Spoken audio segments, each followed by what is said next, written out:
कहानी की शुरुआत होती है एक काल्पनिक शहर में जहां वैन डर कोय परिवार का राज चलता था। इस परिवार की मुखिया थी हिल्डा और इसके अलावा उनके परिवार में था उसका भाई गिडियन, बहन मेलेनी और मेलेनी का पति ग्लेन। जो भी इस परिवार के खिलाफ आवाज उठाता उसे लोग चींटी की तरह मसल देते थे। अपनी दहशत का आतंक फैलाने के लिए वो हर साल द कलिंग नाम की बलि चढ़ाते, जिसमें 12 क्रांतिकारियों को इकट्ठा करके सबके सामने बेरहमी से मार दिया जाता। इसके बाद हम बॉय नाम के एक छोटे से लड़के को देखते हैं जो अपनी माँ और बहन मीना के साथ रहता था। दोनों भाई बहन में बहुत प्यार था और वो अक्सर मिलकर वीडियो गेम्स खेला करते। पर एक दिन उनके हंसते खेलते परिवार को नजर लग गई जब कोई परिवार ने उन्हें बंदी बना लिया। फिर कलिंग सेरेमनी के दौरान बॉय की माँ और बहन को उसकी आंखों के सामने ही तड़पा तड़पा कर मार दिया गया। इसके बाद बॉय पर भी तरह तरह के अत्याचार हुए और उसकी जीभ काटकर उसे एक पेड़ से उल्टा लटका दिया गया। बॉय को लगा कि वो मर जाएगा, पर तभी अचानक एक मार्शल आर्ट्स योद्धा वहाँ आया और उसने बॉय की जान बचाई। इस योद्धा को शैमन के नाम से भी जाना जाता था। बाद में बॉय को पता चला कि शैमन भी क्रांतिकारियों से मिला हुआ था और वो उसकी माँ का दोस्त हुआ करता था। अब शैमन ने उसे अपनी शरण में ले लिया और उसकी देखभाल करने लगा। उसने बॉय को रोज मार्शल आर्ट्स की ट्रेनिंग देना शुरू किया। बॉय हर रोज शारीरिक और मानसिक ट्रेनिंग में कड़ी मेहनत करता, क्योंकि अब उसकी जिंदगी का सिर्फ एक ही मकसद था, हिल्डा को मारकर अपनी माँ और बहन की मौत का बदला लेना। इस कड़ी ट्रेनिंग के दौरान उसे कीड़े मकोड़े खाने पड़ते और साथ ही वो जमीन में दफन होकर सिर्फ बैम्बू के जरिए सांस लेने की प्रैक्टिस करता। असल में वो लड़का गूंगा बहरा था, इसीलिए उसने लोगों के होठ पढ़कर उनकी बात समझने की कला भी हासिल कर ली। इस सब के दौरान बॉय अपनी बहन मीना को बहुत ज्यादा याद करता था, क्योंकि वो हमेशा ही उसका बहुत ख्याल रखती थी। पर शैमन ने उसे अपने अतीत को भुलाकर अपने मिशन पर ध्यान देने को कहा। जल्दी ही बॉय सब कुछ भूल भी गया, मगर वो चाहकर भी अपनी बहन को भुला नहीं पा रहा था। उसे अक्सर मीना दिखाई देती थी और वो उससे बातें करता। इस तरह देखते देखते कई साल बीत गए और अब बॉय जवान हो गया था।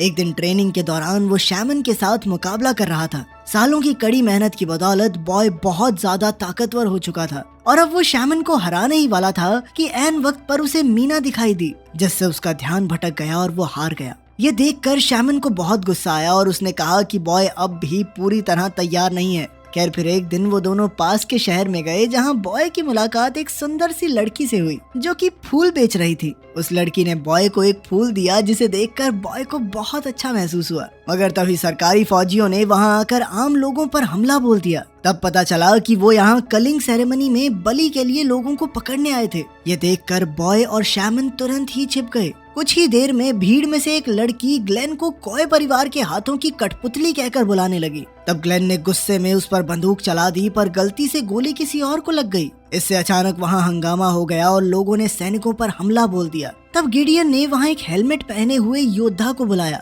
जिसका नाम था जून 27। जून 27 ने वहां आते ही सैनिकों पर हमला करने वालों को बेरहमी से मार डाला और अंत में वहां सिर्फ 6 लोग ही जिंदा बचे। ये देखकर बॉय को अपने बचपन का वो भयानक दिन याद आ गया और उसने आज रात ही सेरेमनी के दौरान हिल्डा को मारने का फैसला किया। शैमन ने उसे समझाया कि वो भी तैयार नहीं है, मगर बॉय ने उसकी एक न सुनी। वो चुपके से ग्लेन की गाड़ी की डिक्की में जाकर छुप गया, जहां पहले से ही एक लाश पड़ी थी। कुछ समय बाद ग्लेन और गिडियन एक वेयरहाउस में पहुंचे, जहां उन्हें मेलेनी के भयंकर गुस्से का सामना करना पड़ा। उन दोनों ने बाजार में लाशें बिछा दी थी और अब उनके पास कलिंग सेरेमनी के लिए 12 लोग भी पूरे नहीं थे। तब ग्लेन और गिडियन एक दूसरे पर इल्जाम लगाने लगे, पर अंत में मेलेनी ने उन्हें सड़क से कोई भी 6 लोग उठाकर लाने को कहा। उधर बॉय गाड़ी की डिग्गी से बाहर निकलकर वेयरहाउस में आ गया। अचानक उसे मीना दिखाई दी और वो भटक कर सैनिकों के सामने आ गया। उन्होंने बॉय पर बंदूक तान दी, मगर बॉय ने अपनी बहादुरी और जबरदस्त स्किल से उन सबको ऊपर पहुंचा दिया।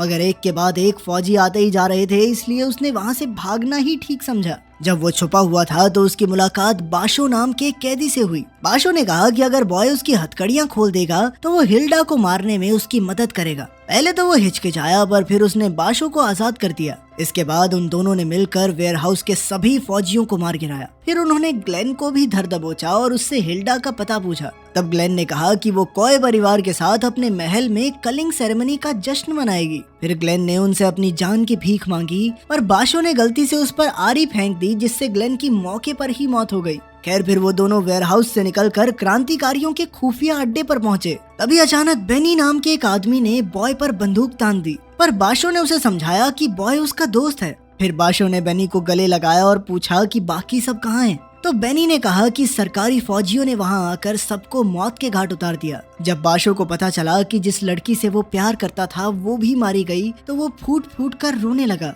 इसके बाद वो तीनों हिल्डा के महल में घुसने का प्लान बनाने में जुट गए। बॉय ने शेफ की कॉस्ट्यूम पहनी और बाकी दोनों ने गार्ड्स का भेष बना लिया। इसके बाद बॉय शेफ बनकर महल में घुसा तो उसे एक बार फिर से मीना दिखाई दी। मीना ने उसे मैकरून्स खाने को कहा। जैसे ही बॉय ने वो मैकरून्स खाए तो उसके होश ही उड़ गए, क्योंकि उसने आज तक इतना स्वाद खाना नहीं खाया था। और तभी बाशो ने उसे अपने मिशन पर ध्यान देने को कहा। इसके बाद बॉय किचन में गया और उसने अपनी यूनिफॉर्म उतार दी। रसोई में मौजूद बाकी लोगों ने उसे देखा तो बॉय ने चाकू को हथियार बनाकर सबका मुकाबला किया। फिर उसने चीज ग्रेटर की मदद से एक एक की खाल तक उधेड़ दी। सबको मारने के बाद बॉय डाइनिंग हॉल में गया और एक गार्ड को मार डाला। फिर उसने हिल्डा को टेबल पर बैठे देखा और एक ही झटके में उसका सर धड़ से अलग कर दिया। चारों ओर शोर मच गया और बॉय ने हिल्डा का सर उठाया, पर तब उसे एहसास हुआ कि ये हिल्डा थी ही नहीं। तब गिडियन फौजियों के साथ वहां पहुंचा और कहने लगा कि वो जानता था कि कोई हिल्डा को मारने की कोशिश करने वाला है और इसीलिए उसने ये जाल बिछाया था। इसके बाद गिडियन ने जून 27 को बुलाया और वो बॉय के साथ दो दो हाथ करने लगा। उन दोनों में जबरदस्त लड़ाई शुरू हो गई और अंत में बॉय ने उसका हेलमेट उतार दिया। उसका असली चेहरा देखते ही बॉय का ध्यान भटक गया और जून 27 ने मौके का फायदा उठाकर उसे बेहोश कर दिया। कुछ देर बाद जब बॉय को होश आया तो वो एक कुर्सी से बंधा हुआ था। जून 27 ने कहा कि अगर वो शैमन का पता बता देगा तो वो उसे रिहा कर देगी, मगर बॉय ने ऐसा करने से साफ इनकार कर दिया और जून 27 गुस्से में वहां से चली गई। बाद में गिडियन ने वहां आकर बॉय को बताया कि हिल्डा शैमन से डरती है, इसीलिए वो मासूम लोगों की जान लेती रहती है। गिडियन अब इस खून खराबे से तंग आ चुका था, इसलिए गिडियन ने बॉय को कहा कि प्लीज भाई पता बता दे उसका, ताकि हिल्डा उसे मार कर ये सब बंद कर दे। पर बॉय टस से मस नहीं हुआ। अब कोई चारा नहीं था, इसलिए गिडियन बॉय को एक खास कमरे में ले आया, जहां उसे बांधकर उसकी गर्दन पर बिजली का झटका देने वाला कॉलर बांध दिया गया। तब मेलेनी ने उसे कहा कि उसने मेलेनी के पति ग्लेन को मारकर बहुत बड़ी गलती की और इसकी सजा उसे सबके सामने स्टेज पर मिलेगी। जल्द ही हिल्डा भी स्टेज पर आकर भाषण देने लगी, पर अचानक वो अपना मानसिक संतुलन खो बैठी और उसने भीड़ पर ही बंदूक तान दी। पर इससे पहले कि कोई हादसा होता, मेलेनी तुरंत आकर हिल्डा को वहां से ले गई। इसके बाद सेरेमनी की शुरुआत हुई और बंदियों को एक एक करके मौत के घाट उतारा जाने लगा। बॉय के हाथ बंधे हुए थे और यहाँ से भागने का कोई रास्ता नहीं था, पर उसकी बारी आने से पहले ही उसे याद आया कि गिडियन ने उसे चुपके से एक ब्लेड दिया था। बॉय ने उसकी मदद से अपनी रस्सी काटी और वहाँ से भागा, पर मेलेनी भी कम नहीं थी। उसने बॉय की गर्दन में झटके देना शुरू कर दिया, जिससे वो वहीं गिर गया। इसके बाद कार्टून बने लोगों ने उसे उठाकर एक टेबल पर रख दिया। फिर बकरी बना हुआ आदमी उसे हथौड़े से मारने ही वाला था कि उसने उन कार्टून्स पर हमला कर दिया। असल में ये आदमी कोई और नहीं बल्कि बाशो ही था। बेनी भी स्टेज पर ही था और उसने बॉय को एक बंदूक दी। इसके बाद वो तीनों मिलकर सैनिकों का सामना करने लगे। इसी बीच मेलेनी ने स्टेज पर आकर बॉय पर बंदूक चला दी, पर ऐन वक्त पर बेनी ने बीच में आकर अपने सीने पर गोली खाई।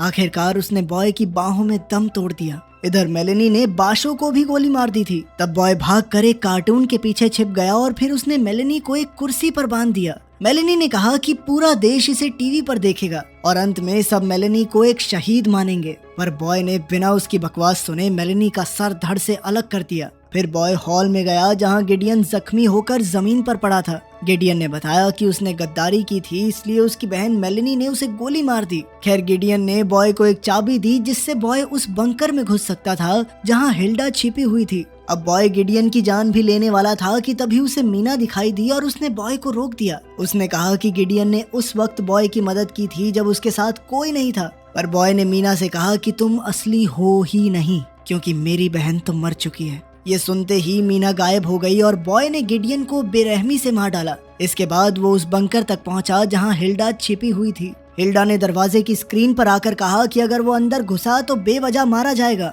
तब बॉय ने उसे अपने बचपन की एक ड्राइंग दिखाई जो उसकी बहन मीना ने बनाई थी और कहा कि मैं बेवजह यहाँ नहीं आया। वो ड्राइंग देखकर हिल्डा सुन्न हो गई और उसने अचानक स्क्रीन बंद कर दी। इसके बाद बॉय ने बंकर का दरवाजा खोला और कई सैनिक उसके सामने खड़े थे। किसी ने गोली नहीं चलाई और जून 27 ने कहा कि हिल्डा उसका इंतजार कर रही है। वहाँ बॉय ने देखा कि कोई परिवार की एक बड़ी सी तस्वीर में वो भी मौजूद था और ये देखकर वो हक्का बक्का रह गया। तभी उसे अपने अतीत की घटनाएं याद आने लगी और उसे याद आया कि हिल्डा ही उसकी माँ है। हिल्डा ने उसे गले लगाकर कहा कि वो इतने सालों से उसे ढूंढ रही है। तब हम देखते हैं कि कई साल पहले बॉय आम लोगों के साथ नहीं बल्कि शाही परिवार के साथ था। हिल्डा ने उसे बंदूक देकर शैमन और उसके परिवार को मारने को कहा, पर बॉय ने घबराकर शैमन की पत्नी और बेटी पर गोली चला दी। फिर वो डरकर भाग निकला और शैमन भी उसके पीछे भागा। फिर बॉय जंगल में छुप गया जहां शैमन ने उसे ढूंढा और तंत्र मंत्र के जरिए बॉय की सारी याददाश्त मिटा दी। उसने बॉय से कहा कि उसके पूरे परिवार को हिल्डा ने मारा है। फिर शैमन ने ही उसकी जीभ काटी और उसे बहरा कर दिया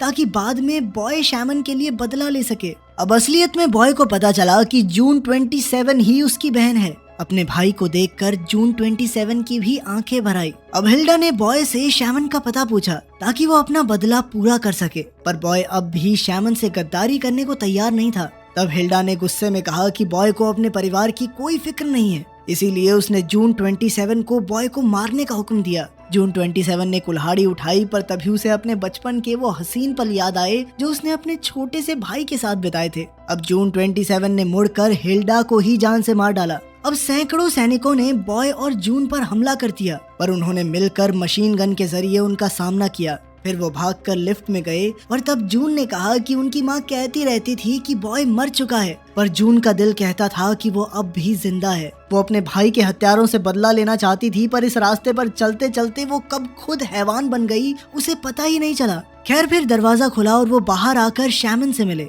शैमन ने कहा कि मिशन अभी पूरा नहीं हुआ। वो चाहता था कि बॉय अपनी बहन को भी मार डाले, पर बॉय ने कहा कि अब जून ही उसका परिवार है। ये सुनकर शैमन ने गुस्से में उस पर हमला कर दिया। उसके इस वार से जून को गहरी चोट लगी तो बॉय ने गुस्से में शैमन पर वार किया, पर शैमन उसके हर दाव पेच से वाकिफ था। लेकिन बॉय रुका नहीं और अंत में शैमन का नेकलेस निकालने में कामयाब रहा। उस नेकलेस के ही एक नुकीले पत्थर से उसने शैमन का गला चीर कर उसे मार डाला। फिर उसने अपनी बहन को कंधे पर उठाया और उसे बाहर ले आया। अंत में हम देखते हैं कि उन्होंने बचपन में हमेशा एक दूसरे की रक्षा करने का वादा किया था और आज ये वादा पूरा हुआ। तो आप अपने भाई बहन से कितना प्यार करते हैं कमेंट्स में जरूर बताना। मिलते हैं अगली वीडियो में।